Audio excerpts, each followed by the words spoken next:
अज्ञानतिमिरान्धस्य ज्ञानाञ्जनशलाकया चक्षुरुन्मिलितं येन तस्मै श्रीगुरुवे नमः।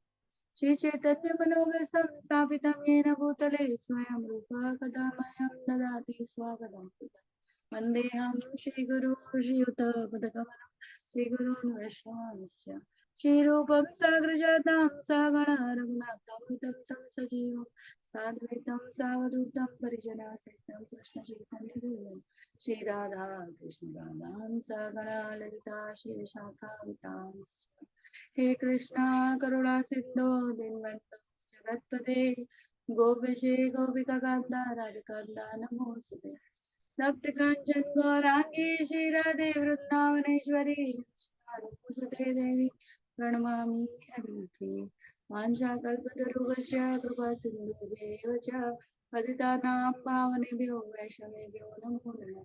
अनंत कोटि वैष्णव की जय जय।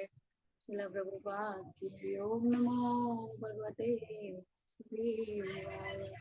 ओम नमो भगवते वासुदेवाय। ओम नमो भगवते वासुदेवाय। जय श्री कृष्ण चैतन्य प्रभु नित्यानंद श्री अद्वैत गदाधर शिवासादि गौर भक्तवृंद। जय श्री कृष्ण चैतन्य प्रभु नित्यानंद श्री अद्वैत गदाधर शिवासादि गौर भक्तवृंद। जय श्री कृष्ण चैतन्य प्रभु नित्यानंद श्री अद्वैत गदाधर शिवासादि गौर भक्तवृंद। हरे कृष्णा कृष्ण कृष्ण हरे हरे हरे राम राम राम हरे हरे। મારા બધાનું ખૂબ ખૂબ સ્વાગત છે। આજનો દિવસ 7 અધ્યાય 7 મેંગલુરુ ખુલાઈ તમારું ખૂબ ખૂબ હાર્દિક સ્વાગત કરે છે। શરૂઆત કરીએ આજના અધ્યાયથી। 7મો અધ્યાય પહેલો વિભાગ પૂરો થયો। આપણે કીધું આપણે જાણ્યું કે ભગવદ્ ગીતાને 18 અધ્યાયને 3 વિભાગમાં ડિવાઈડ કરવામાં આવે છે। તો પહેલો વિભાગ કર્મયોગ, બીજો ભક્તિ યોગ અને પછી ત્રીજો છે જ્ઞાન। જે રીતના કહેવાય કે હીરાને ડાયમંડ હોય, એકદમ પ્રીસિયસ ડાયમંડ હોય, એને આપણે એક ડબ્બીમાં પૂરી રાખીએ તો પહેલો એને ઢાંકવા વાળો એનું બેઝ જે છે એને જે છે કર્મયોગ અને વચ્ચે જે ડાયમંડ છે એ ભક્તિ યોગ। એને એકદમ સાચવીને એનું વિશેનું જ્ઞાન જો આપણને હોય તો એ ધીરે ધીરે આપણને શું કહેવાય ઉન્નતિના માર્ગે લઈ જાય છે। એ રીતે Bhakti Yoga is the essence of Bhagavad Gita, જેનું જ્ઞાન આપણે આજે જાણવાના છે। હવે આપણે જે જ્ઞાન પ્રાપ્ત કરી રહ્યા છે કર્મયોગ વિશે ભગવાને આપણને ખૂબ સરસ રીતે સમજાવ્યું। આગળના બધા અધ્યાયો એના પર હતા। ધીરે ધીરે અર્જુનના જે વિલાપોના જવાબો કૃષ્ણ ભગવાન આપી રહ્યા છે। આપણે 5મા અધ્યાયમાં પણ જોયું કર્મયોગ, કૃષ્ણ ભાવના યુક્ત કર્મ કરવું જોઈએ। પછી ભગવાને આપણને અષ્ટાંગ યોગ વિશે સમજાવ્યું। અષ્ટાંગ યોગ બધી આજનો 7મો। હવે રિવાઇઝ કરી છે, ખૂબ જરૂરી છે કે કેવી રીતે આપણે શરૂઆત કરી હતી અધ્યાય 1 થી કુરુક્ષેત્રની યુદ્ધ ભૂમિ પર સૈન્ય નિરીક્ષણ। અર્જુનનું મન શું થઈ જાય છે? મોહગ્રસ્ત બની જાય છે અને યુદ્ધ કરવાનો પોતાનો સંકલ્પને ત્યજી દે છે। ગીતાનો સાર અધ્યાય 2માં ભગવાને આખા 18 અધ્યાયનો સાર આપી દીધો। કર્મયોગ, જ્ઞાન યોગ અને ભક્તિ યોગ, જે આજે આપણે ભક્તિ યોગની શરૂઆત કરવાના છે। અને અર્જુન શિષ્ય રૂપે ભગવાન કૃષ્ણનું શરણ સ્વીકારે છે। ભગવાન એમને આત્મા અને શરીર વચ્ચેનો તફાવત સમજાવે છે। અધ્યાય 3 કર્મયોગ। આ ભૌતિક જગતમાં પ્રત્યેક વ્યક્તિને ગમે તે પ્રકારને કોઈ ને કોઈ કર્મમાં પ્રવૃત્ત થવું પડે છે। અકર્મ, વિકર્મ, નિષ્કામ કર્મ, સકામ કર્મ વિશેની વ્યાખ્યા જાણી આપણે। અને આત્મા એ જ્ઞાન લઈને શું કરે છે? આ કર્મના નિયમનથી આપણે મનુષ્ય કેવી રીતના છૂટી શકે છે, કર્મ બંધન અને મુક્તિ આપણને કેવી રીતના પ્રાપ્ત થઈ શકે છે. અધ્યાય 4 દિવ્ય જ્ઞાન. આત્મા ઈશ્વર તથા બંને સાથે સંબંધિત દિવ્ય જ્ઞાન શુદ્ધિપ્રદ અને મોક્ષ પ્રદાન કરનારું છે. અને કોના પાસે જવું જોઈએ? ગુરુ શિષ્ય પરંપરા દ્વારા આવેલું એક જ્ઞાન. ગુરુ પાસે જવાની આવશ્યકતાનો ઉપદેશ ભગવાન આપેલ છે. અધ્યાય 5 કર્મયોગ કૃષ્ણ ભાવના યુક્ત કર્મ. આપણે અંતકરણથી બધું ભૌતિક કલહ અને દમને ત્યાગીને શું કરવાનું છે?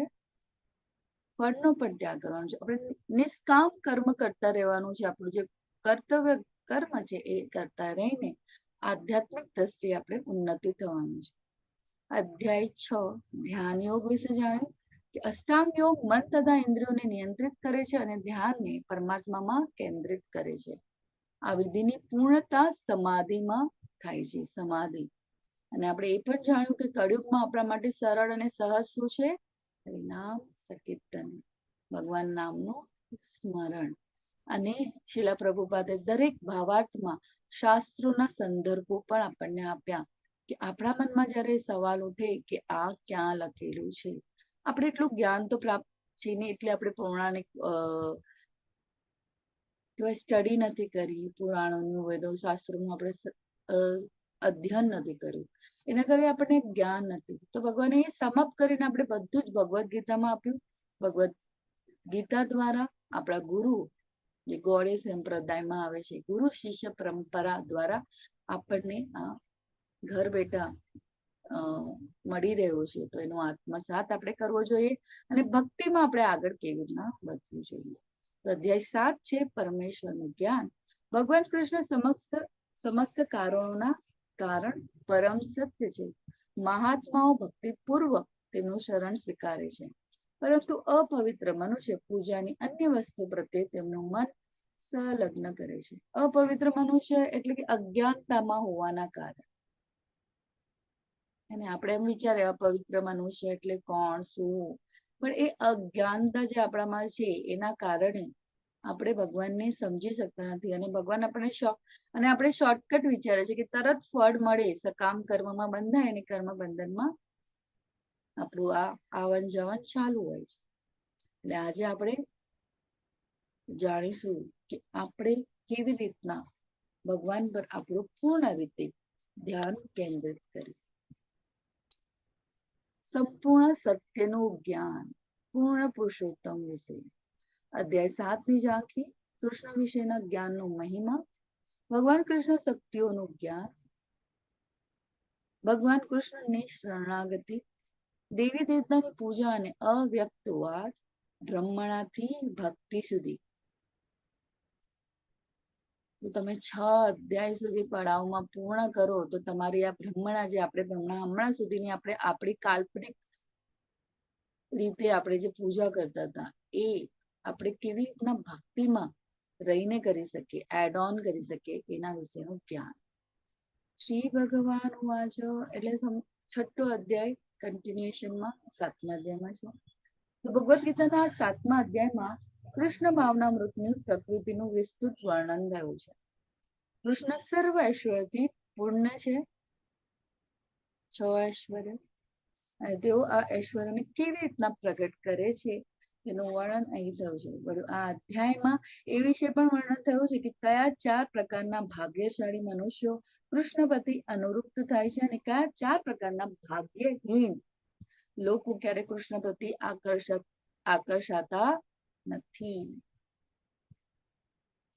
આપણે શરૂઆત કરીએ 7.1. શ્રી ભગવાન ઉવાચ મય્યાસક્ત મનઃ પાર્થ યોગમ યુજન્મ મદાશ્ચર્ય અસંશય સમગ્રમ મામ યથા યજ્ઞાય સિદ્ધચ્છૃણુ તચ્છૃણુ. તચ્છૃણુ એટલે ધ્યાનથી સાંભળ. આપણે પણ ઘરે બેઠા ભગવદ્ ગીતાનું આ શ્રવણમ કરી રહ્યા છે, પણ ભગવાન કહે છે ધ્યાનથી. ધ્યાન નવદા ભક્તિમાં પ્રથમ જે નવદા ભક્તિનું પ્રથમ શું છે પોઈન્ટ? નવદા ભક્તિમાં પહેલું પગથિયું શું છે? શ્રવણમ, શ્રવણમ સાંભળવું. કીર્તનમ. વેરી ગુડ, ખૂબ ખૂબ આભાર પ્રભુજી. તો આ નવદા ભક્તિ દ્વારા આપણે કેવી રીતના પહેલું જ જે પગથિયું એને આપણે કહીએ છીએ શ્રવણમ, જે સૌથી મહત્વનું અંગ છે. તેથી ભગવાન અર્જુનને કહે છે તો શુણું, અર્થાત મારી પાસેથી સાંભળ. પૂર્ણ પુરુષોત્તમ પરમેશ્વર બોલે, હે પૃથા પુત્ર, હવે સાંભળ કે તું કેવી રીતે મારી ભાવનાથી પૂર્ણ રહી અને મનને મારામાં અનુવૃત્ત કરીને યોગા અભ્યાસ કરતો રહી મને સંપૂર્ણપણે સંદેહ રહિત થઈ જાણી શકીશ. મારી ભાવનાથી પૂર્ણ, વિચાર અને કર્મથી પૂર્ણ અને મનને મારામાં અનુરક્ત રહીને, જ્યારે અષ્ટાંગ યોગમાં આપણે જોઈએ ને, બધા જ કલહથી, દંભથી દૂર રહીને મનને મારામાં અનુરક્ત કરીને યોગાભ્યાસ એટલે કે જે ભૌતિક પ્લેટફોર્મમાં જે આપણે છીએ એના પર કેવી રીતના આપણે ભૌતિક પ્રકૃતિમાં આપણે જેવી રીતના આપણે હમણાં તમો ગુણમાં છે, તો ધીરે ધીરે ભગવાનનું નામ સ્મરણ કરતા કરતા આપણે રજોગુણમાં આવે અને ધીરે ધીરે એ રજોગુણથી આપણે સત્વગુણમાં આવે અને શુદ્ધ સત્વગુણ એટલે કે શું છે? મનને મારામાં અનુરૂપ કરીને યોગા અભ્યાસ કરતો રહી મને સંપૂર્ણપણે સંદેહ રહિત થઈ જાણી શકે. સંદેહ, આપણા મનમાં થોડો પણ સંદેહ હશે ને એ પણ નીકળી જશે. ભગવાન અહીંયા કહે છે કે પૂર્ણ પુરુષોત્તમ પરમેશ્વરનું આ જ્ઞાન પ્રાપ્ત કર્યા પછી આપણે શું થઈ જશું? સંદેહ રહિત ભગવાનને જાણી શકશું. ત્યાં અર્જુન દ્વારા, અર્જુન થકી ભગવાન આપણા મનના પણ કલેહ અને કલેશને, દમને પણ દૂર કરી રહ્યા છે. આપણા પ્રશ્નોના ઉત્તરો આપી રહ્યા છે. આપણે વિચારીએ ભગવાન તું ક્યાં છે, પણ ભગવાન ભગવદ ગીતા દ્વારા પોતે હાજરા હજુર આપણને આ જ્ઞાન આપી રહ્યા છે. 7.2 જ્ઞાનમ તેહમ સવિજ્ઞાનમિદમ વક્ષ્યામ્યઃ શેષતઃ યજ્ જ્ઞાત્વા નેહ ભૂયો અન્ય જ્ઞાતમ વ શિષ્યતે. હવે હું તને પૂર્ણ રૂપે ઇન્દ્રિય ગમ્ય તથા દિવ્ય એમ બંને જ્ઞાન વિશે કહીશ. આ જાણ્યા પછી તારે જાણવા યોગ્ય કશું જ બાકી રહેશે નહીં. જરૂરી છે જાણવું. ભગવાન કહે છે ઇન્દ્રિય ગમ્ય અને દિવ્ય બંને. ને એ જ્ઞાન આપણને કોણ આપે? ગુરુ શિષ્ય પરંપરા દ્વારા આવેલું એ જ્ઞાન આપણે આત્મસાત કરવું જોઈએ. હે ને? મનુષ્ય હંમેશા એવા શુદ્ધ ભક્ત પાસેથી આ જ્ઞાન વિશે જાણવું જોઈએ જેણે આ જ્ઞાનને આત્મસાત કરેલું, ને કે એવા અભક્ત પાસેથી જેને ફક્ત પોતાના જ્ઞાનનું અભિમાન હોય કે મને બધું આવડે છે. ખૂબ જરૂરી છે. તો કૃષ્ણ ભાવના પરાયણ ભક્તના મુખેથી શ્રવણ કરવાથી જ મનુષ્ય કૃષ્ણ તત્વને જાણે છે.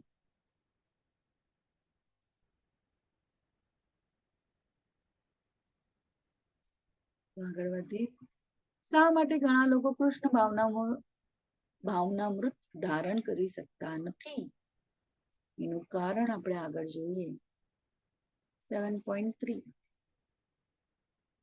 મનુષ્યાણામ સહસ્રેષુ કશ્ચિત તયત્તતિ સિદ્ધયે યત્તામપી સિદ્ધાનામ કશ્ચિન મામ વેતિ તત્વતઃ. અને તમે આ દ્રશ્ય દ્વારા પણ સમજી શકો છો. અને હવે આપણે આગળ વધીએ. હજારો મનુષ્યોમાંથી કોઈ એક સિદ્ધિ પામવા પ્રયત્ન કરે છે, ને આ પ્રમાણે સિદ્ધિ પ્રાપ્ત કરનારામાંથી ભાગ્યે જ કોઈ એક મને વાસ્તવમાં જાણે છે. મેરેથોનની દોડ આપણે જોઈએ હજારોની સંખ્યામાં, લાખોની સંખ્યામાં બધા પાર્ટિસિપેટ કરતા હોય મેરેથોનમાં. કોણ આગળ જાય? જેને સખત મહેનત પ્રેક્ટિસ કરી હોય દોડવાની.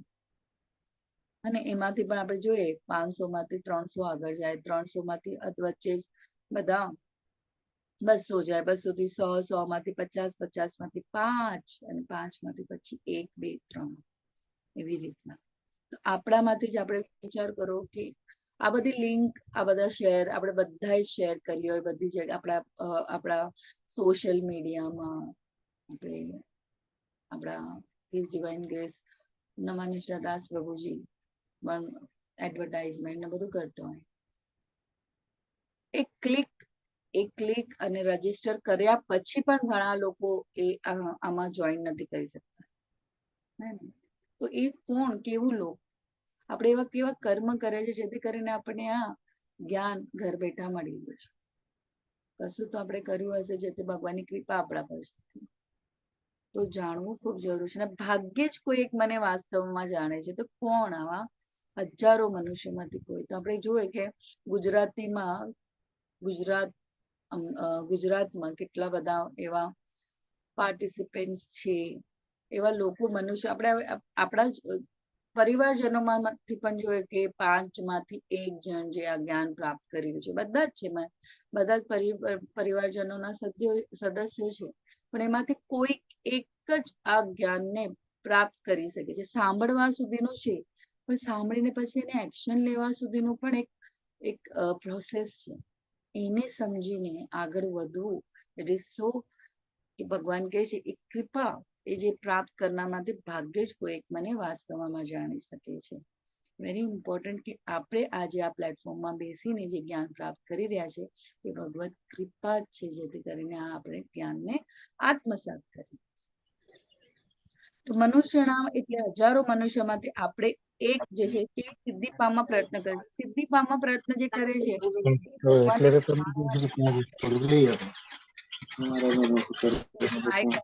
હરે કૃષ્ણ. તો 8 તત્વોના નામ. હરે કૃષ્ણ. કોઈનું માઇક ઓન છે?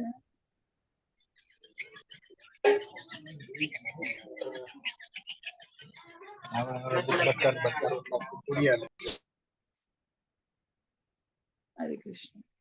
સો આપણે આ 7.3 માં પાછા આવીએ તો જોઈએ કે 6.47 માં જઈએ અને ચોથા અધ્યાયમાં 4.9 we can relate. 4.9 કોઈનો ભગવદ ગીતા હોય તો 4.9 માં શું આપ્યું છે એ રીડ કરશો? કોઈ છે કોઈની પાસે જે લઈને બેઠું છે Bhagavad Gita as it is 4.9?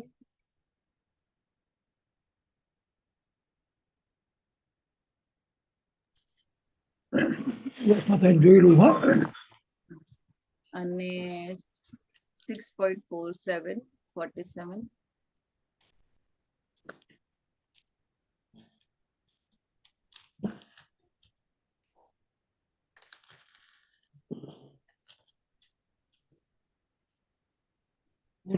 जन्म कर्म च मे दिव्यमेव यो व्यक्ति तत्वतः त्यक्त्वा देहं पुनर्जन्म नेति मामेति.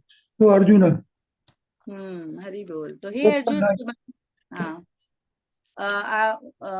વાંચી લો પ્રભુજી અનુવાદ. હે અર્જુન, જે મનુષ્ય મારા પ્રાગટ્ય તથા કર્મોની દિવ્ય પ્રકૃતિને જાણે છે તે આ શરીરને ત્યજ્યા પછી આ ભૌતિક જગતમાં ફરીથી જન્મ લેતો નથી, પરંતુ મારા સનાતન ધામને પામે છે. તો હજારોમાંથી ભાગ્યે જ કોઈ એક મને વાસ્તવમાં જાણે છે. 47 પ્રભુજી. हाँ प्रभु, माताजी, योगी नाम अपि सर्वेषां मद्गतिनान्त आत्मना श्रद्धावान भजते यो मां सौम्य युक्त तमो मतः. હરિ બોલ. સર્વ યોગીઓમાંથી જે યોગી અત્યંત શ્રદ્ધાપૂર્વક મને પરાયણ હોય છે, પોતાના અંતકરણમાં મારું ચિંતન કરે છે અને મારી દિવ્ય પ્રેમમય સેવા કરે છે, યોગમાં મારી સાથે અત્યંત ગાઢ રીતે સંકળાયેલો છે અને તે બધામાં સર્વોચ્ચ છે. આ જ મારો મત છે. તો તમે જોઈ શકો છો આ દરેક શ્લોક, આ શ્લોકને 7.3 ના શ્લોકને 4.9 અને 6.47 માં સાથે we can connect. તો ખૂબ જરૂરી છે કે ભગવાન કહે છે કે કોણ સનાતન ધામ પામે છે? જે ભગવાનને પૂર્ણ રીતે પરાયણ છે. ભગવાનની શક્તિઓ ભૂમિ રાપો અનલો વાયુ ખમ મનો બુદ્ધિ ધીરેવ છે અહંકાર ઇતિયમ મે ભિન્ના પ્રકૃતિ રસ્તધા. 5 તત્વો સાથે આ 3 બીજા 8 કયા 5 તત્વો છે? પૃથ્વી, જળ, અગ્નિ, વાયુ, આકાશ, મન, બુદ્ધિ તથા અહંકાર. એ 8 મારી વિભિન્ન ભૌતિક શક્તિઓ છે. ભગવાનની કઈ 8 શક્તિ, ભૌતિક શક્તિઓ છે. ભગવાન ભૌતિક શક્તિઓ પૃથ્વી, જળ, અગ્નિ, વાયુ, આકાશ, મન તથા અહંકાર. ને. તો આ આપણે એ જાણવું ખૂબ જરૂરી છે કે આપણે શું છે. આપણે આ શરીર નથી, આપણે આ આત્મા છે. ને જેમ શરીર નો નાશ પામે છે, આત્મા બીજું શરીર ધારણ કરે છે. શરીર જ્યાં સુધી આત્માને જરૂર હોય, એને લાગે ત્યાં સુધી શરીરનો ઉપયોગ કરીને બીજું શરીર ધારણ કરે, અને એને કર્મ અનુસાર એને બીજું શરીર પણ મળે છે. એ વિશે આપણે આગળ જોયું. તો આપણે અહીંયા પૂર્ણ પરમેશ્વરનું શું લઈ રહ્યા છે? જ્ઞાન લઈ રહ્યા છે. તો ભૌતિક સર્જન માટે ભગવાન શું કરી રહ્યા છે? તો ભૌતિક સર્જન માટે ભગવાન કૃષ્ણનો સ્વાંશ વિસ્તાર 3 વિષ્ણુ રૂપો ધારણ કરે છે. પ્રથમ વિસ્તાર મહાવિષ્ણુ સંપૂર્ણ ભૌતિક શક્તિ અર્થાત મહાતત્વ ઉત્પન્ન કરે છે. બીજા ગર્ભોદક્ષાયી વિષ્ણુ જે સમગ્ર બ્રહ્માંડોમાં પ્રવેશ કરીને તેમની અંદર વૈવિધ્યોને ઉત્પન્ન કરે છે. જે સમગ્ર બ્રહ્માંડોમાં પ્રવેશ કરીને તેમની અંદર વૈવિધ્યને ઉત્પન્ન કરે છે. અને ત્રીજા શિરોગદક્ષાયી વિષ્ણુ સર્વ બ્રહ્માંડોના સર્વવ્યાપક પરમાત્મા રૂપે વ્યાપ્ત છે અને પરમાત્મા કહેવાય છે. એમને શું કહેવાય છે? અને અણુમાં વિદ્વાન છે. અને આપણા શું છે? આપણા હૃદયમાં પણ પરમાત્મા તરીકે વસેલા છે. આપણા મનમાં જે પણ કલહ દમ જે પણ હોય છે, ભગવાન ઇનર વોઇસ થી આપણને કહેતા હોય છે કે ના ઠીક નથી, આ સારું છે. એ કોણ છે? પરમાત્મા તરીકે રહેલા સનાતન આપણા મિત્ર તરીકે આપણા હૃદયમાં છે. સો એ આપણને જે આ જ્ઞાનને જાણે છે એ શું છે? આ ભવબંધનમાંથી મુક્ત થઈ જાય છે.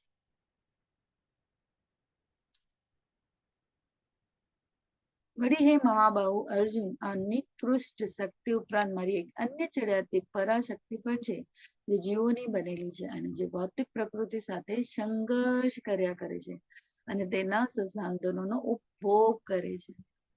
અને ભગવાન કહે છે નિકૃષ્ટ શક્તિ ઉપરાંત મારી એક અન્ય ચડિયાતી પરાશક્તિ છે, જે જીવોની બનેલી છે. જીવો એટલે કે બધા જ જીવો, એમાં આપણે મનુષ્ય પણ આવી જાય. અહીંયા સરસ દ્રષ્ટાંત પણ આપવામાં આવ્યું છે અને ભગવાન કહે છે કે એ ભૌતિક પ્રકૃતિ સાથે સંઘર્ષ કર્યા કરે છે. ભૌતિક પ્રકૃતિ તમો ગુણ, રજો ગુણ, સતો ગુણ, અને સતત આપણે સંઘર્ષ કરતા રહેતા અને પછી જીવન બંધનમાં આપણે શું કહે છે? આપણું આવન જાવન ચાલુ છે. 7.5. તો જીવ પરમેશ્વરની પરા પ્રકૃતિ છે અને અપરા શક્તિ તો શું છે? અપરા શક્તિ પૃથ્વી, જળ, અગ્નિ, વાયુ, આકાશ, મન, બુદ્ધિ તથા અહંકાર. બરાબર છે. અને આપણે સેના પર આપણું આવન જાવન ભૌતિક પ્રકૃતિ, ભગવાન કહે છે તરત એ સંઘર્ષ જ કર્યા કરે છે. 84 લાખ જન્મ શું કરે? હરે કૃષ્ણ.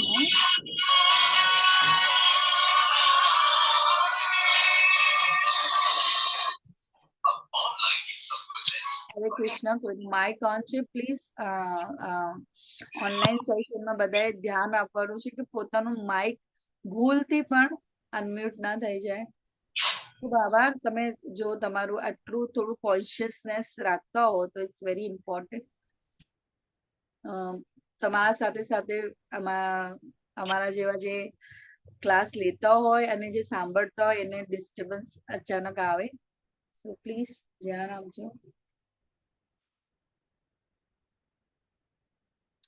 સો ભગવાન અહીંયા કહે છે કે સંઘર્ષ કરતા રહે છે. તમો ગુણ, રજો ગુણ, સમો અને સતો ગુણમાં આપણે આપણે કરવું શું ને જ્ઞાન ન હોવાના કારણે આપણે સમજી શકતા નથી. અને આટલા જન્મોના કર્મ જે આપણે લઈને આવ્યા છે એમાં સતત આપણે એ ઈચ્છાઓને આપણે સતત પૂર્તિ કરવા માટે કોઈ ને કોઈ કર્મમાં જોડાયેલા રહીએ છીએ. તો ભગવાન કહે છે કે આ સંસાધનો ઉપયોગ કરે છે. આપણી જે ઈચ્છા છે જે આપણને અહીંયા પૃથ્વી લોક પર લઈ આવે છે અને એ શું કરે છે? આપણે ભગવાને કીધું ઠીક છે, આપણી જે ઈચ્છા આપણે વ્યક્ત કરી, ભગવાન આપણને ફ્રી વિલ આપ્યું, ઓકે ગો એન્ડ એન્જોય. સાથે સાથે ભગવાને કીધું, સાથે સાથે આપણે એ પ્રોમિસ પણ આપ્યું કે હું તમારું નામ સતત નિરંતર ભજીશ, પણ શું થાય છે, આપણે અહીંયા આવ્યા પછી આપણે ભૂલી જઈએ છીએ. અને આ સંસાધો, આ ભૌતિક પ્રકૃતિને માણવામાં આપણે શું થઈ જઈએ છીએ, લીન થઈ જઈએ છીએ. આપણને સમજ જ નથી પડતી, અને અજ્ઞાનતાના કારણે આપણને સતત આ કર્મ બંધનમાં આવવું પડે છે. તો ભગવાન કહે છે કે એના સંસાધનનો એ ઉપભોગ કર્યા કરે છે. સર્વ સર્જાયેલા જીવોનો ઉદ્ભવ આ બંને શક્તિઓમાં રહેલો છે. આ જગતમાં જે કઈ ભૌતિક અને આધ્યાત્મિક છે તે સર્વની ઉત્પત્તિ તથા વિનાશનું રૂપ મને જાણ. ભગવાન કહે છે કે આ બધાનું, ભગવાન જે શ્વાસ લે અને ઉચ્છ્વાસ દ્વારા તરત જ એ શું થાય છે, ઉત્પત્તિ થાય છે અને વિનાશ થાય છે. તો ભગવાન કહે છે કે આનું બધું કારણ આધ્યાત્મિક કે ભૌતિક જે પણ થઈ રહ્યું છે એનું કારણ મને જાણ. તો આપણે જાણીએ કારણોના કારણ કોણ છે? પૂર્ણ પુરુષોત્તમ પરમેશ્વર. તો ભગવાન કોણ છે? પૂર્ણ પુરુષોત્તમ પરમેશ્વર કોણ? મત પરંતર નાન્યંતિક શિસ્ત ધનંજય મયી સર્વમિદમ પ્રોક્તમ સૂત્રે મણિ ગયા ઇવ. એ ધનંજય, મારાથી શ્રેષ્ઠ એવું કોઈ સત્ય નથી. જેવી રીતે મોતી દોરામાં ગૂંથાયેલો રહે છે તેવી રીતે સર્વ કઈ મારા આધારે રહેલું છે. 7.7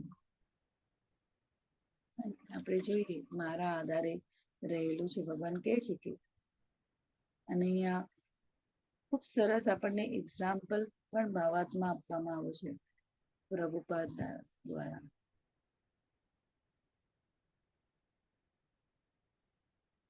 મારાથી શ્રેષ્ઠ એવું કોઈ તત્વ નથી.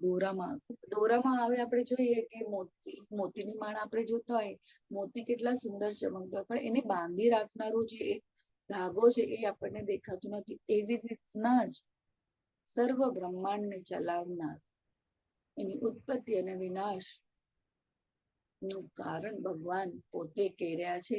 શું કહી રહ્યા છે? કે એવી રીતે સર્વ કાંઈ મારા આધારે રહેલું છે. એક કુંતી પુત્ર અર્જુન, હું પાણીમાં શ્વાસ છું, સૂર્ય તથા ચંદ્રનો પ્રકાશ છું, વૈદિક મંત્રોમાં ઓમકાર છું, હું આકાશમાં શબ્દ તથા મનુષ્યમાં સામર્થ્ય છું. હવે ભગવાનને આપણા મનમાં સવાલ થાય કે ભગવાન ક્યાં છે? ભગવાન દેખાતા કેમ નથી? બરાબર, ભગવાનને કેવી રીતના જોઈ શકાય? હંમેશા આપણે છે ને, ભગવાન દેખાતા નથી, મારી સાથે આવું બધું થઈ રહ્યું છે, આ કારણોથી, આમ કારણોથી હું ભગવાન પાસે જવાબ માંગી રહ્યો છું, મને મળતા નથી. પણ ભગવાનની અનુભૂતિ આપણે કેવી રીતના કરી શકીએ? પ્રકૃતિ દ્વારા. તમે જોઈ શકો છો કે જ્યારે જે સમજી શકે ને કે આ ફૂલ, જ્યારે આપણે ફૂલને જોઈએ, કળીને ઉગતા જોઈએ ને એને પૂર્ણ રૂપે ફૂલ તરીકે ખીલેલું જોઈએ, તો એ જ ભગવાનનું એક સર્વોત્કૃષ્ટ એમ કહેવાય ને એ રચના છે. જો એને આપણે સમજી શકીએ, એને આપણે અનુભવી શકીએ, તો આપણે પૂર્ણ રીતે પરમેશ્વરના જ્ઞાનને જાણી શકીએ. દરેક વસ્તુમાં જો આપણે ભગવાનને અનુભવ કરી શકીએ, ભગવાન કહે છે કે મને જોવાની કે મને ઉત્કૃષ્ટતા કરતા જે ભગવાને રચેલી આ પ્રકૃતિને જો આપણે સમજી શકીએ, તો દરેકમાં આપણે ભગવાનનો અનુભવ કરી શકીએ છીએ. તો ભગવાન કહે છે કે પાણીમાં શ્વાસ છું, સૂર્ય તથા ચંદ્રનો પ્રકાશ છું. તો પાણી તો આપણા માટે મૂળભૂત જરૂરિયાત બધા જીવો માટે છે. પાણીમાં ભગવાન કે જે સ્વાદ છે, તો ભગવાનની અનુભૂતિ આપણે આપોઆપ કરી શકીએ છીએ. સતત નિરંતર આપણે મનન દ્વારા આપણને જ્યારે આપણે પાણી પીતા હોય ત્યારે એનો અનુભવ કરી શકીએ છીએ કે ભગવાન છે.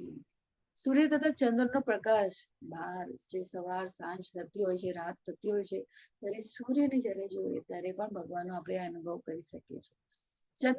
ચંદ્રમાની આ ઠંડકને આપણે અનુભવીએ, એ શું છે? ભગવાન કહે છે વૈદિક મંત્રોમાં પણ હું ઓમકાર છું. તો જ્યારે વૈદોનું શાસ્ત્રનું અધ્યયન કરીએ તો ભગવાન છે. હું આકાશમાં શબ્દ તથા મનુષ્યમાં સામર્થ્ય, જ્યારે આપણી જે શક્તિનો જે આપણે અનુભવ કરીએ છીએ, એ પણ ભગવાન કહે છે હું છું. તો ભગવાનને સર્વત્ર ક્યાં શોધવા જવાની જરૂર નથી. ભગવાન આપણામાં જ રહેલા છે, પરમાત્મા તરીકે સનાતન આપણા મિત્ર તરીકે છે, અને ભગવાને અનુભવવાના આ દરેક જે કારણો ભગવાને કીધા એને આપણે જો આત્મસાત કરીએ, જો પાણી પીતા હોય અને આપણે ભગવાનને યાદ કરીએ કે આ પાણીમાં ભગવાનનો સ્વાદ છે, તો જુઓ કેટલું સરસ શુદ્ધ મન થઈ જાય, અને પાણી પણ આપણને કેવું મીઠું લાગવાનું. You can just feel it. એની શબ્દોમાં પણ આપણે કહી નથી શકતા, ને આપણે એ અનુભવ કરવાનો છે. જ્યારે આપણે ભગવાનની બનાવેલી કોઈ પણ રચનાને આપણે એપ્રિશિએટ કરીએ, રાઈટ, ભગવાનને એને અનુભવીએ, તો ત્યાં ભગવાન છે. ભગવાન કે છે એટલે જ આપણે જુઓ પાણીમાં સ્વાદ, તમે ખારું પાણી આપો તો તમને એમાં સ્વાદ ના લાગે, રાઈટ. તમે કોકો કોલા પી લો, તમે ગમે તેટલા તરસ્યા હોય, પણ તમને જો એ ક્ષણે પાણી ના મળે ને તમને બીજું બીજું બીજું બધું પીણું આપવામાં આવે, તો you will not feel satisfied at all, જ્યાં સુધી તમે એ પાણીનો એક ઘૂંટડો ન પીઓ. તો ભગવાન કહે છે પાણીમાં સ્વાદ. અને ગમે તેટલી તમે ટ્યુબલાઇટ્સ ને બધું જો અગર ઘરમાં કરીને રાખ્યું હોય, પણ જ્યાં સુધી તમે બહાર જઈને સૂર્યના કિરણોનો એ અનુભવ ના કરો, ચંદ્રમાની લાલીનો તમે એ અનુભવ ન કરો, તો તમે ભગવાનને કેવી રીતના અનુભવી શકો? ધીસ ઇઝ વોટ ભૌતિક અને આધ્યાત્મિક રીતે જોવાનો ભગવાનની દ્રષ્ટિકોણ ભગવાને પોતે જ આ અધ્યાયમાં આપણને આપ્યો છે. સો આને આપણે આત્મસાત કરવાનું છે. તો કૃષ્ણ ભગવાન પાણીના સ્વાદ વિશે કેમ બોલે છે? તો 7 થી 7.8 8મા શ્લોક થી 11મા શ્લોકમાં ભગવાનને કેવી રીતના અનુભવી શકાય એનું જ્ઞાન આપણને આપી રહ્યું છે. ભગવાને જોઈ શકાય, આપણે કહી શકીએ કે દરેક રચનાઓ તમે જોઈ શકો છો કે સ્વાદ તો પાણી, પ્રકાશ તો ચંદ્ર સૂર્ય, વૈદિક મંત્ર તો ઓમ, અવાજ તો પ્રકાશ, ક્ષમતા મનુષ્યમાં સામર્થ્ય, સુગંધને આપણે જોઈ શકીએ છીએ, ક્યારે એને અનુભવી શકીએ છીએ, ગરમી, અગ્નિ, જીવન, બધા જીવો, તપશ્ચર્યા, બધા તપસ્વીની તપશ્ચર્યા ભગવાન છે. મૂળ બીજ, ભગવાન કે છે બીજ કરતા હું છું. તો બધું જે અસ્તિત્વમાં જે પણ છે એ શું છે? બધું જે અસ્તિત્વમાં છે તેનું મૂળ બીજ ભગવાન છે. બુદ્ધિશાળીની બુદ્ધિ, આ બધી આટલી બધી આપણે જો આ ભૌતિક પ્લેટફોર્મમાં આપણે ઓનલાઈન ક્લાસીસ લઈ રહ્યા છે, તો એનો ઉપયોગ આપણે કેવી રીતના કરી રહ્યા છે? અને એ બુદ્ધિમત્તા કોણે આપી છે? આ બધા સાયન્ટિસ્ટ, મોટા મોટા ઇન્વેન્શન્સ બધું કરવામાં આવ્યું, એ બુદ્ધિ કોણે આપી? બુદ્ધિ ભગવાન દ્વારા. પરાક્રમ, બધા શક્તિશાળીઓનું પુરુષોનું પરાક્રમ કોણ છે? ભગવાન. તાકાત, જાતીય જીવન, ધાર્મિક સિદ્ધાંતોનો વિરોધ નથી, એ જાતીય જીવન શું? ભગવાન દ્વારા. તો તમે શું, કોણ અને કયા, કેમની વચ્ચે? આ બધાનું આપણે જોઈ શકીએ છીએ. જ્યાં જ્યાં તમે ભગવાનને અનુભવ, ભગવાન કહે છે કે હું ત્યાં છું. ખૂબ સરસ. તો કેટલાક લોકો ભગવાન કૃષ્ણ વિશે કેમ નથી જાણતા? એનો ઉત્તર આપણે આગળ જોઈએ. 7.12. તું જાણી લે કે સર્વ ભાવ પછી તે સત્વગુણી હોય, રજોગુણી હોય કે તમોગુણી હોય, તે બધા જ મારી શક્તિ દ્વારા પ્રગટ થયેલા છે. એક રીતે હું સર્વકાય છું, પરંતુ સ્વતંત્ર છું. હું ભૌતિક પ્રકૃતિના ગુણોને આધીન નથી, બલકે તેઓ મારે આધીન છે. તમે જોઈ શકો છો કઠપુતલીઓ, ભગવાન બધા માટે સમભાવ છે, કારણ કે ભગવાનના આપણે બધા જીવ છે. રજોગુણ, તમોગુણ, સતોગુણ, જેના આધારે આપણે જે રીતે કર્મ કરીએ છીએ, એમાં ભગવાન કહે છે કે આ બધું મારા શક્તિ દ્વારા જ પ્રગટ થાય છે, પણ હું સ્વતંત્ર છું. પૂર્ણ પુરુષોત્તમ પરમેશ્વર, સંપૂર્ણ તે 6 ઐશ્વર્યથી અપલેન્સ છે. ભગવાન કહે છે કે એમાં હું એ પ્રકૃતિના ગુણોને આધાર હું નથી, પણ જે રીતે આપણે જોયું કે મોતીઓના હારમાં જે દોરો જે છે પરોવાય છે, જે મેં દોરો તૂટી જાય તો શું થાય? બધા મોતી વેર વિખેર થઈ છે. ભગવાનના આધારે રહેલું આ જીવન, ભગવાન કહે છે લોકો મારે આધીન છે. હું સર્વકાય છું, પરંતુ સ્વતંત્ર છું. તો 3 ગુણો કયા કયા છે? સત્વ, રજો અને તમ દ્વારા મોહ પામેલું આ સમગ્ર જગત ગુણાતીત તથા અવિનાશી એવા મને જાણતું નથી. ગુણાતીત એટલે ગુણાતીત, આપણે ગુણોના આધારે, પણ ભગવાન તો ગુણાતીત છે. અવિનાશી એવા મને જાણ. સો આ અધ્યાયમાં આપણે પરમેશ્વર વિશેના ગુણ જ્ઞાનને જાણી શકીએ છીએ.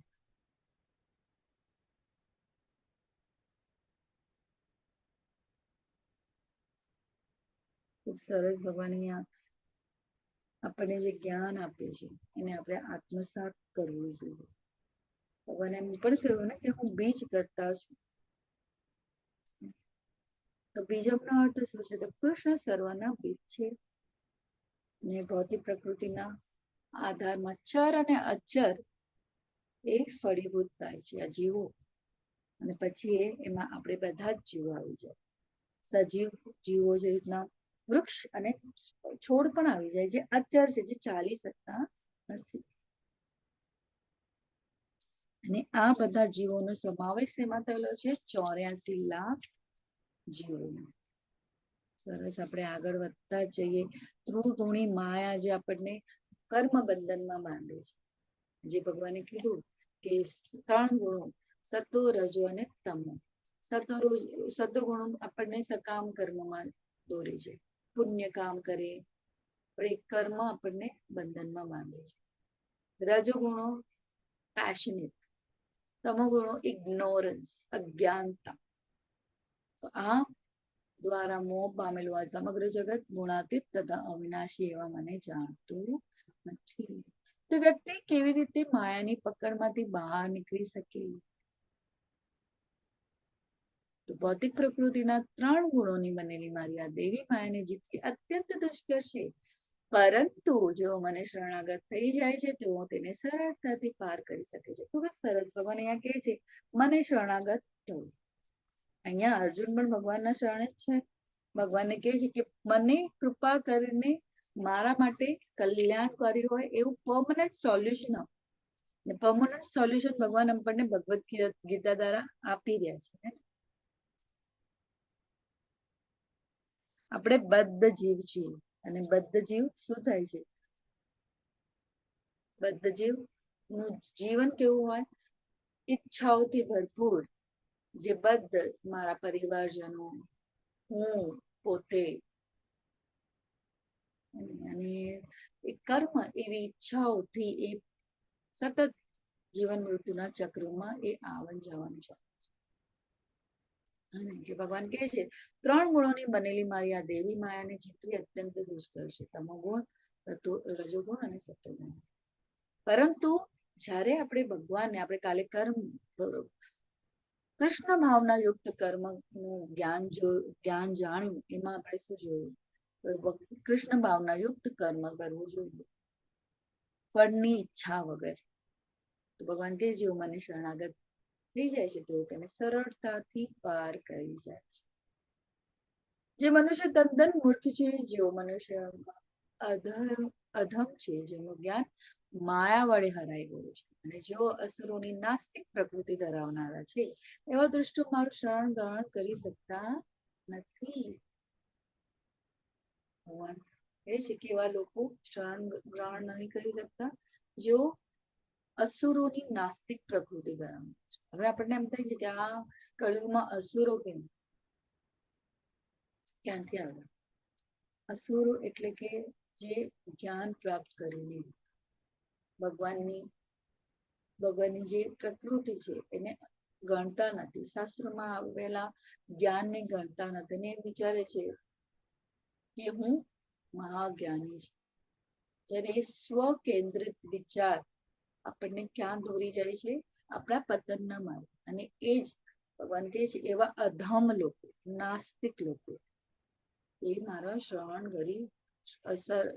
ગ્રહણ કરી શકતા નથી. દરેક દુષ્કૃતિના ઉદાહરણો આપો. અહીંયા દવે છે નમ દુષ્કૃતિના મૂઢા પ્રપદ્યંતે નરાધમા. અહીંયા ખૂબ સરસ વ્યાખ્યાઓ આપવામાં આવી છે 7.15 કે દુષ્કૃતિના મૂઢા એટલે કોણ? નાસ્તિક એટલે કોણ? નરાધમ એટલે કોણ? માયયા બૃહદ જ્ઞાના ને અસુર એટલે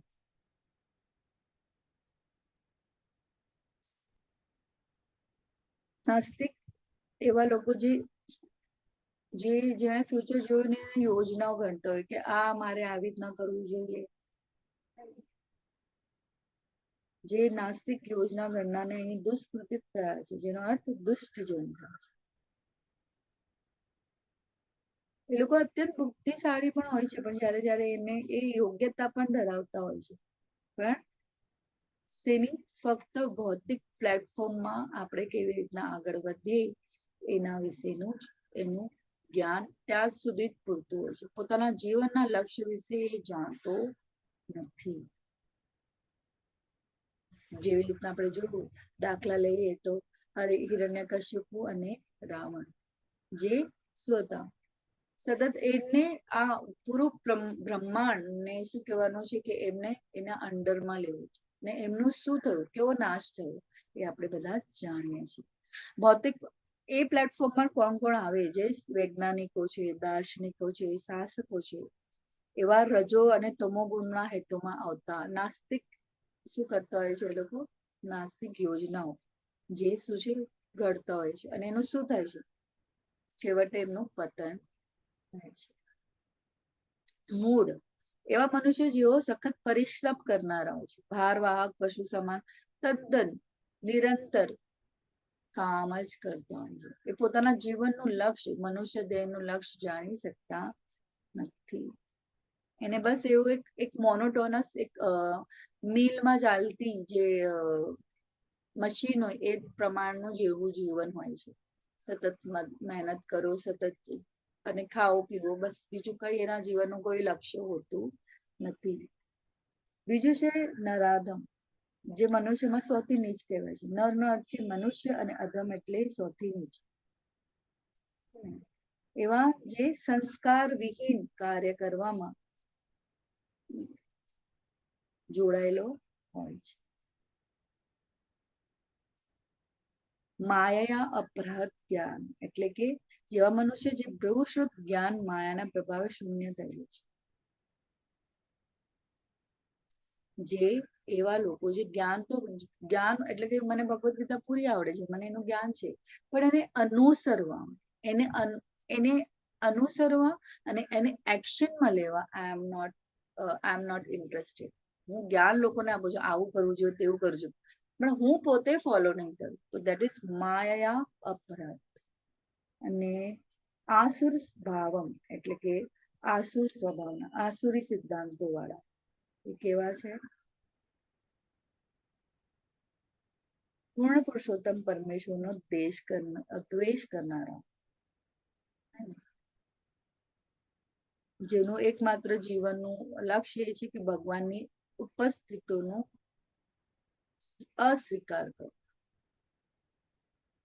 જે ભગવાનને શરણાગત થતા નથી. તો આપણે અહીંયા આધારમાં અહીંયા જોઈએ નરાધમ, અહીંયા એવા લોકો જે મૂળ જ્ઞાનમાં રત અને જે ભગવાનની જે છે એનો અસ્તિત્વનો અસ્વીકાર કરે છે.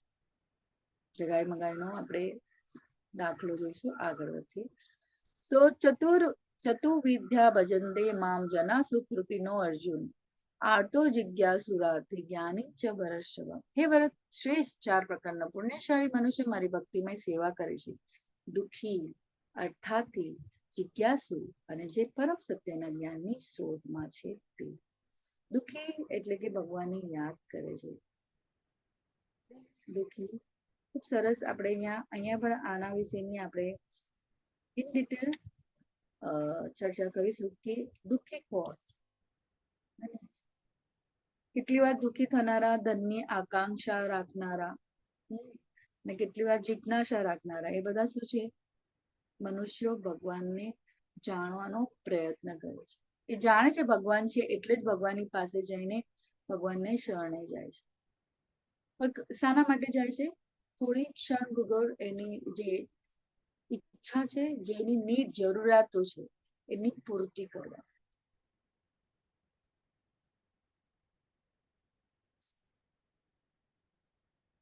આ 4 પ્રકારના મનુષ્ય જ્યારે ભક્તિ કરવા પરમેશ્વરના શરણે આવે છે અને શુદ્ધ ભક્તના સંગમાં આવી સર્વતા શુદ્ધ થઈ જાય ત્યારે તેઓ પણ શુદ્ધ ભક્તો બની જાય છે.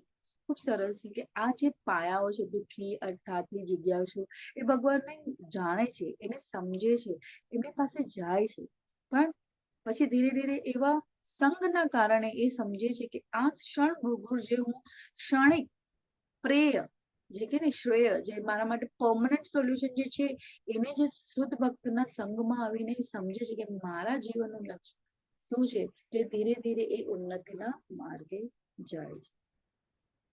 તો દુઃખી જે ભગવાનને ત્યારે એવા સમયે યાદ કરે છે, એવા અર્થાર્થી જેને ભગવાન પાસેથી કઈ લેવડ દેવડ કરે છે, જિજ્ઞાસુ છે ભગવાન પાસે ભગવાનને જાણવાની કોશિશ કરે છે, અને પરમ સત્યના જ્ઞાનને શોધમાં જાય છે એક જ્ઞાની. જ્યારે એ બધા જ કહેવાય ને આ 3 સ્ટેજીસ પાર કરીને જ્યારે એક જ્ઞાન એને પ્રાપ્ત થાય છે કે મનુષ્ય દેહના જીવનું એ શું લક્ષ્ય છે, એ સત્યના જ્ઞાનની શોધમાં છે તે એવા લોકો. તો શું કૃતિના ઉદાહરણ આપો? અહીંયા આપણે જોઈ શકીએ છીએ કે અહીંયા ખૂબ સરસ આપણને દ્રષ્ટાંતો દ્વારા આપણે જોઈ શકીએ. તો અમારા જૂના અમારા બધા જે પાર્ટિસિપન્ટ છે, ભગવદ્ ગીતાના આટલા સમયથી તમે લેવલ 1 કરી રહ્યા છો, તો આપણે સુકૃતિ જે દુઃખી, જ્ઞાની, જિજ્ઞાસુ કયા કેટેગરીમાં કોણ આવી રહ્યું છે એના વિશેની આ wake up call now. This is wake up call બધા માટે. આઈ નો 52 થઈ ગઈ છે, પણ સ્ટીલ આપણી પાસે સમય છે, તો થોડો સમયનો સદુપયોગ કરીએ કે અહીંયા જે ચિત્ર દ્વારા પહેલું ચિત્ર હું કોઈ નામ પણ નહીં લઈશ ને એના કઈ કહીશ, તમારે કહેવાનું છે કે પહેલા ચિત્રમાં કોણ છે અને કઈ કેટેગરીમાં આવે છે. દુઃખી, જિજ્ઞાસુ, જ્ઞાની ને બીજું અર્થાર્થી. બરાબર? દુઃખી, અર્થાર્થી, જિજ્ઞાસુ અને જ્ઞાની, એવા 4 કેટેગરીમાંથી પહેલું જે ચિત્ર છે કોનું છે અને કઈ કેટેગરીમાં? હરે કૃષ્ણ. ગજેન્દ્ર મોક્ષનું છે અને દુઃખી. હરી બોલ. બીજું દ્રૌપદીનું છે, એ પણ દુઃખીમાં. દ્રૌપદીજીનું છે, હીરારાણી. ત્યારે ભગવાનને યાદ કરે છે. હા, હરી બોલ. ત્રીજું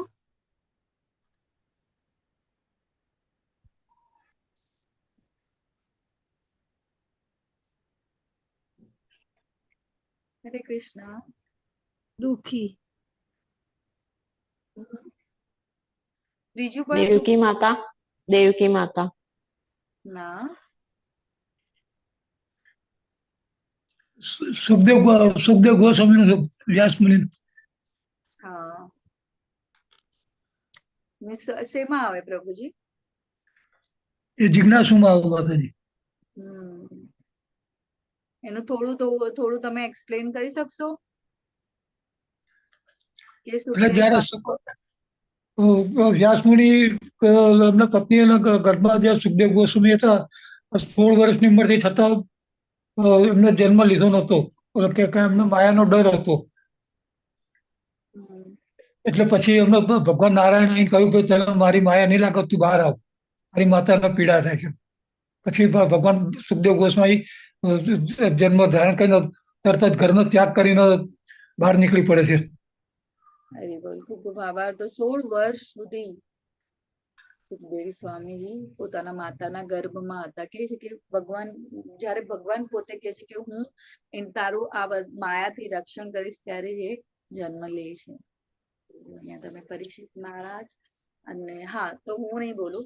ચોથું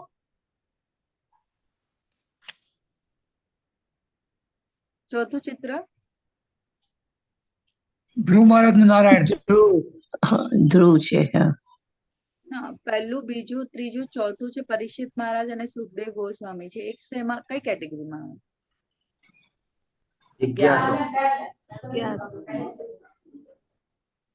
પછી આપણે અહીંયા જોઈએ તો અહીંયા પ્રહલાદ મહારાજ છે, પહેલા અર્થાર્થી, પછી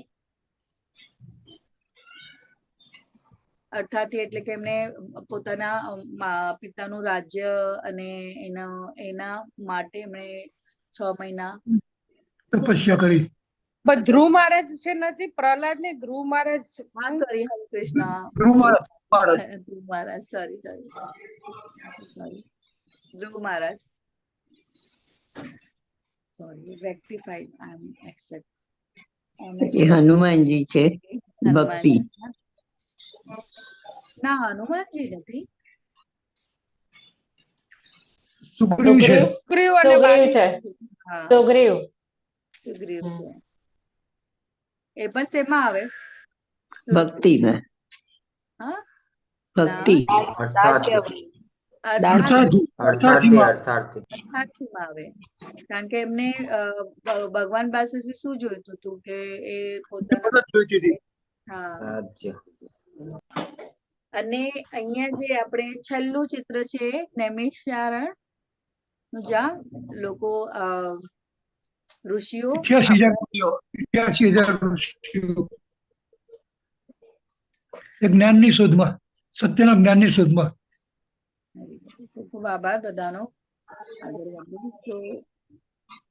તો આમાંનો જે પૂર્ણ જ્ઞાની છે અને શુદ્ધ ભક્તિમાં તલ્લીન રહે છે તે સર્વશ્રેષ્ઠ છે, કારણ કે હું તેને અત્યંત પ્રિય છું અને તે મને પ્રિય છે. ભગવાન કહે છે કે એ આમાંથી કોણ જે પૂર્ણ જ્ઞાની છે, ભગવાનના અસ્તિત્વને સ્વીકાર કરે છે અને પોતાને ભગવાનની ભક્તિમય સેવામાં લગાવે છે, એવા શુદ્ધ ભક્તિમાં તલ્લીન રહે છે તે સર્વશ્રેષ્ઠ છે, કારણ કે હું તેને અત્યંત પ્રિય છું અને તે મને પ્રિય છે. ભગવાને આ 7.17 એક સ્ટેમ્પ માર્યો કે ભગવાનને કોણ પ્રિય છે. તો આપણે પણ એ કેટેગરીમાં આવે, એ ભક્તિ આપણી સર્વશ્રેષ્ઠ સેવામાં સંલગ્ન થાય એવો આપણે પ્રયાસ કરવો જોઈએ. બહુનામ જન્મ નામંતે જ્ઞાન વામના પ્રપદ્યતે વાસુદેવ સર્વમિતિ સ મહાત્મા સુદુર્લભ. અનેક જન્મ જન્માંતર પછી જે મનુષ્યને ખરેખર જ્ઞાન થાય છે તે મને સર્વ કારણોના કારણ જાણી મારી શરણે આવે છે. આવો મહાત્મા અતિ દુર્લભ હોય છે.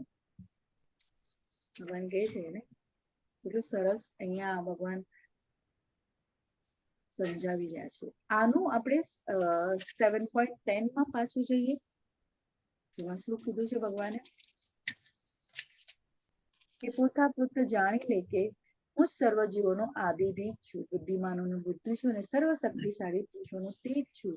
સો અહીંયા ભગવાન કહે છે બહુનામ જન્માદે જ્ઞાનમાં પ્રપદ્ય, જે જ્ઞાન દ્વારા મને જાણે છે એ, અને વાસુદેવ સર્વમતી સ મહાત્મા સુદુર્લભ, જે મારા શરણે આવે છે, આવા મહાત્મા અતિ દુર્લભ છે.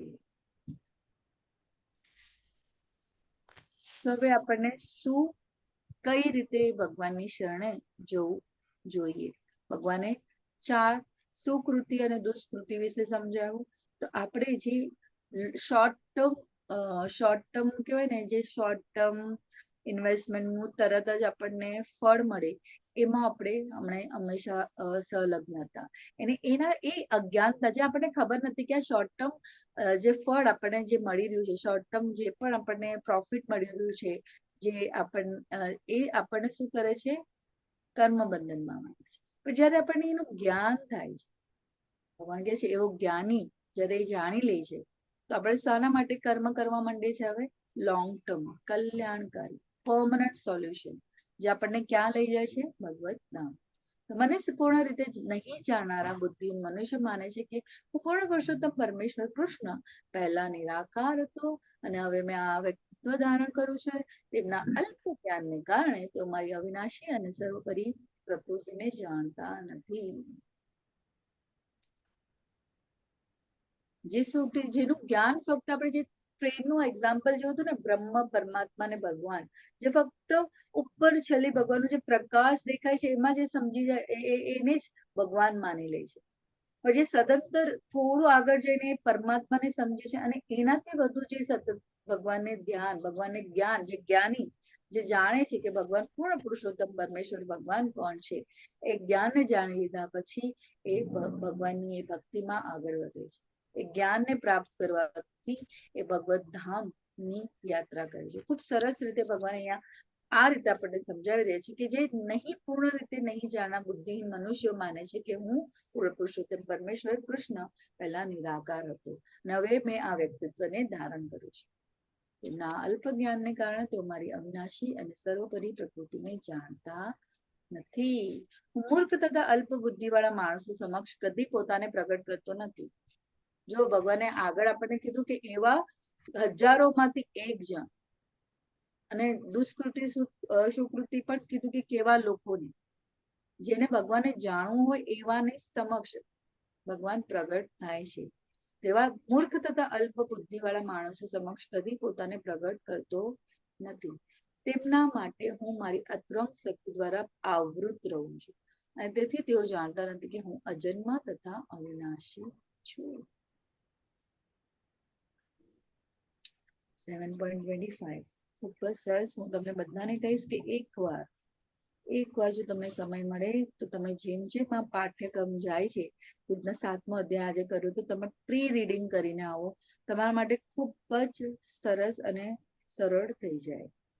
તો બ્રહ્મ સંહિતામાં પણ કહેવામાં આવે છે કે કેવળ વેદાંત સાહિત્યના અધ્યયનથી ભગવાનને સમજી શકાય નહીં, માત્ર ભગવત કૃપાથી જ પરમ પુરુષને જાણી શકાય છે. તેથી આ શ્લોકમાં સ્પષ્ટપણે જણાવ્યું છે કે દેવોના ઉપાસકો તથા અલ્પજ્ઞ જે છે, જેઓ વેદોના તર્ક વિતર્કમાં પરોવાયેલા હોય છે કે ચલો આજે આ 101 રૂપિયા રાખીને આની તમને આ દોષ નડે છે તો આનું તમે સમાધાન કરી લો, આમ કરી લો. આટલા સીધું જો તમે જ્ઞાન હોય તો તમે ક્યારે પણ જે પરમ સત્ય જીવનનું જે છે એને સમજી શકવાના નથી. અને એ કેવી રીતના આપણને સમજણ આવે, પરમેશ્વરનું જ્ઞાન એ કેવી રીતના પ્રાપ્ત થાય, એ ગુરુ શિષ્ય પરંપરા દ્વારા આવેલા જે ગુરુઓ છે એના અંડરમાં જઈને જ આપણે જેને ભગવાનને આત્મસાત કર્યા છે એ દ્વારા જ આપણને એ જ્ઞાન પ્રાપ્ત થાય છે. કાલ્પનિક રીતે કરેલી કોઈ પણ પૂજા આપણને પરમનન્ટ સોલ્યુશન નથી આપતું. એ ક્ષણિક આપણને લાભ કરાવે પણ એ આપણા માટે કર્મ બંધનમાં માંગે છે, એ મુક્તિના દ્વાર ખોલતું નથી. એ અલ્પ જ્ઞાનીઓ ભગવાનના આ સાકાર રૂપને ક્યારે પણ સમજી શકતા નથી. તમે જુઓ દેવોને પણ એક અમુક લિમિટેશન આપેલી છે. એમાં એમના લિમિટેશન કેવા કે અમુક સમય માટે તમને એ શું કરે છે, લાભ અપાવે છે, પણ દેન એના બિયોન્ડ શું છે, કશું નથી. દેવો પાસેથી પણ જે પણ વરદાન આપણને મળે છે એ પણ શું હોય છે, નાશવત હોય છે. ખૂબ જરૂરી છે આપણને એને જાણવું અને સમજવું.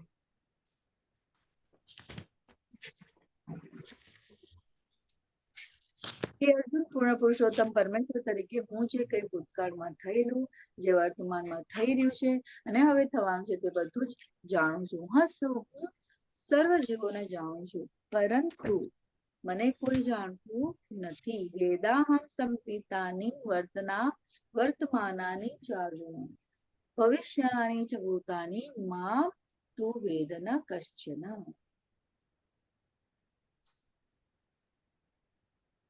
એક એક શબ્દો ભગવાનના જે છે આપણે આત્મસાત કરવા જોઈએ.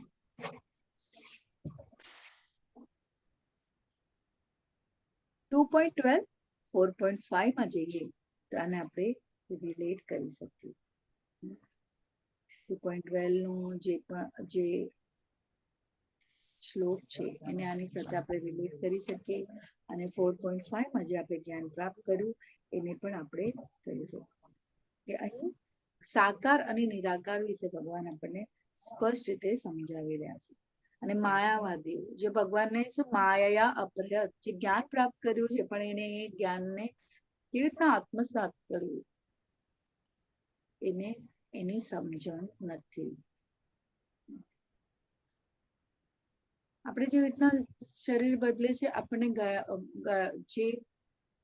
જન્મમાં આપણે શું હતા એ આપણને જ્ઞાન એની આપણને સ્મૃતિ રહેતી નથી. ભગવાન કહે છે, પણ અહીંયા ભગવાન પોતે કહે છે કે મને બધું જ યાદ છે, કારણ કે ભગવાન પૂર્ણ પુરુષોત્તમ પરમેશ્વર છે. ભગવાન આપણને બધાને એમ પણ થાય ને કે આપણે એમ થાય કે આટલા કરોડો લોકો મનુષ્ય છે, જીવો છે, પણ એ ભગવાનને કેવી રીતના યાદ રહેવાનું. કે એને કયું કર્મ કર્યું, પણ ભગવાન સદંતર નિરંતર પરમાત્મા તરીકે બધા જીવોની સાથે સનાતન છે. આપણે જે 84 લાખ જન્મો જે કે આપણે એ જન્મમાં આવન જાવન કર્યું, એમાં સતત સનાતન ભગવાન પરમાત્મા તરીકે દરેક જીવમાં, એવું નથી મનુષ્યમાં, દરેક જીવમાં, જીવના હૃદયમાં ભગવાન છે. શું ભગવાન કે છે એ જીવોને હું જાણું છું, કારણ કે પરમાત્મા તરીકે ભગવાન છે બધાના હૃદયમાં, પરંતુ એને આપણે પરંતુ મને કોઈ જાણતું નથી. દ્વૈત બ્રહ્મણાથી કેવી રીતના મુક્ત થવું, બ્રહ્મણાથી કેવી રીતના મુક્ત થવું.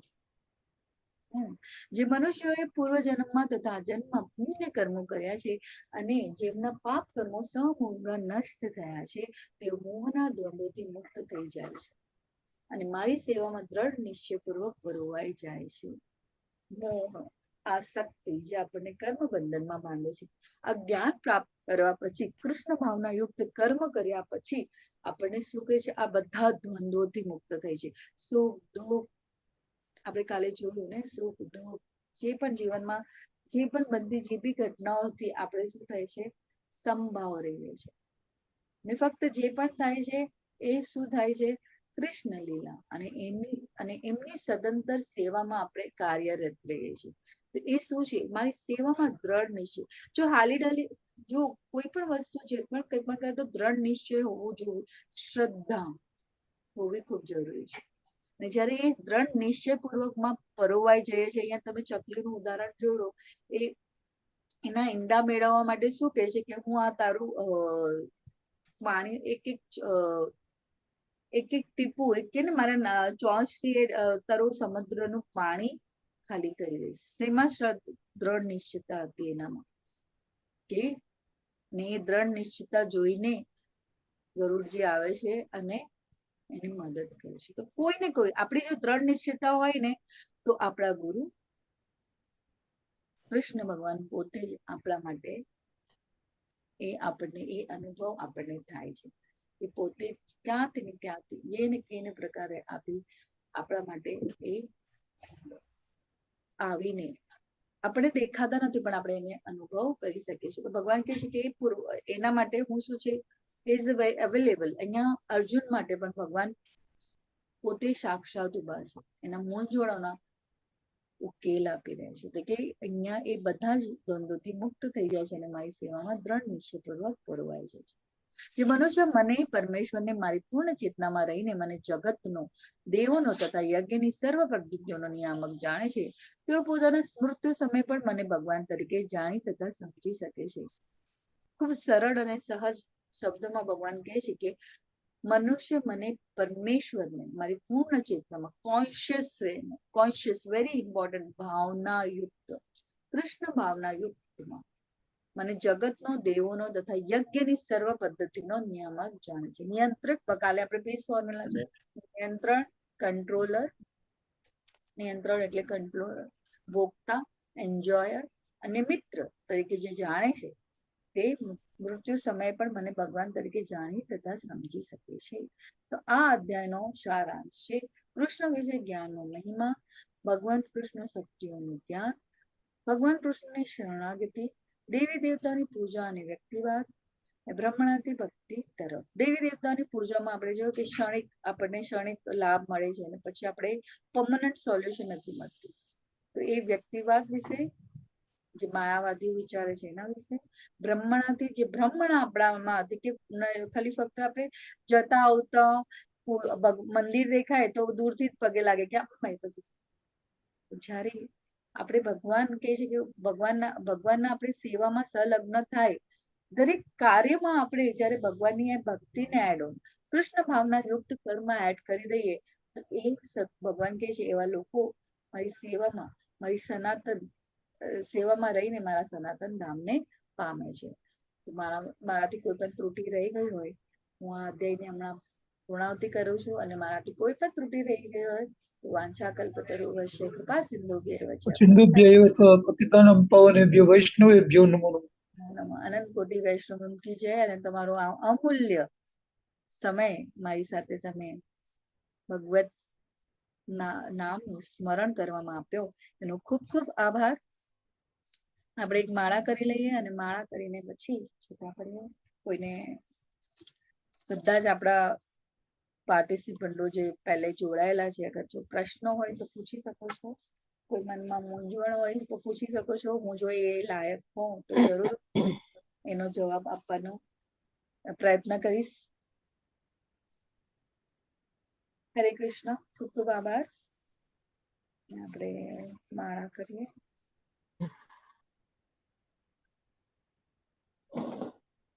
જય શ્રી કૃષ્ણ ચૈતન્ય પ્રભુ जय श्री कृष्ण चैतन्य प्रभु नित्यानंद श्री अद्वैत गदाधर शिवासादि गौर भक्तवृंद। जय श्री कृष्ण चैतन्य प्रभु नित्यानंद श्री अद्वैत गदाधर शिवासादि गौर भक्तवृंद। जय श्री कृष्ण चैतन्य प्रभु नित्यानंद श्री अद्वैत गदाधर शिवासादि गौर भक्तवृंद।